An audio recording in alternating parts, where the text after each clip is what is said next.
Hassan Rouhani, the Iranian president, speaking in New York, a lengthy news conference on the sidelines of the United Nations General Assembly. It seemed a strong opportunity for him to take questions from the media, primarily in English as well. The media who have assembled in New York for the General Assembly, chance to get their questions across to the president. Let's start with Zein Basravi, though, who is our correspondent in Tehran, listening along to that. What did you take from it, Zein? I mean, there was a lot covered there, but it seemed to be plenty on the JCPOA, as they say, the Iran deal, and Hassan Rouhani digging in and saying, hey, if you want to talk, America, that's fine, but lift the sanctions. That's exactly right. We have to say President Hassan Rouhani looking much more relaxed than he did last year. His body language was relaxed. He seems confident.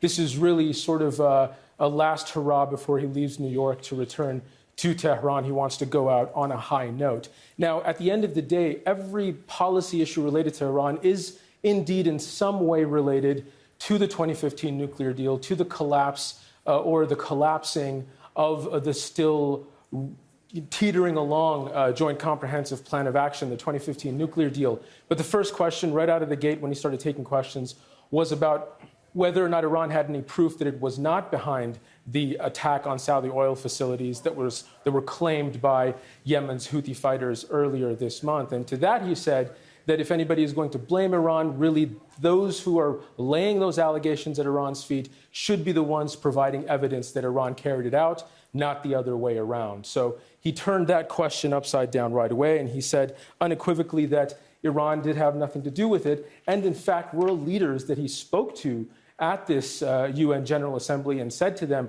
what is the evidence that you're basing this allegation on? And they said, according to him, they have no evidence. They just didn't think that the Yemen's Houthi fighters had such capability. And to that, he said, he told world leaders that they had outdated information about the ground reality inside Yemen. He also reminded them that this is a Saudi-led war, that this is a Saudi invasion, and that that should really be the focus of world leaders. He also talked about trying to put out fires instead of fueling weapon sales that he laid at the feet of the United States and European countries who continue to supply weapons to Saudi Arabia, thus fueling the war as opposed to trying to put out the fire. And he also had a few questions about sort of how he felt about the current state of play with regards to the Trump administration, the politics going on inside the country, and he smiled, not really taking that opportunity to kick U.S. President Donald Trump while he was down. He said it was up to the American people to decide who their leaders were, but he said the American leaders, what they should do is honor their commitments. And what he meant by that is that the United States pulling out of the Joint Comprehensive Plan of Action, a UN-backed plan, was effectively a violation of international agreement. He went on to address a question about whether or not the UN headquarters should be relocated because the United States wasn't granting visas for certain officials. He said the United States shouldn't play politics when it comes to UN-related visits by world leaders.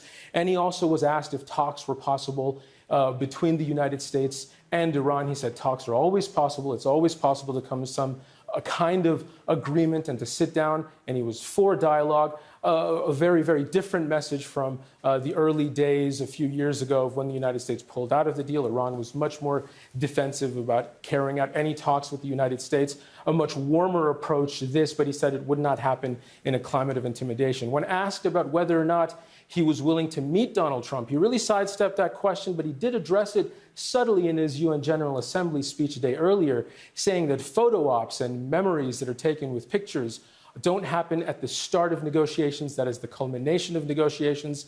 A slight dig at the U.S. President Donald Trump, who is known for enjoying photo ops, perhaps a reference to his meeting with the North Korean leader. Zein Basravi summing up what we've heard from the Iranian president, Hassan Rouhani, in New York. Thank you, Zein.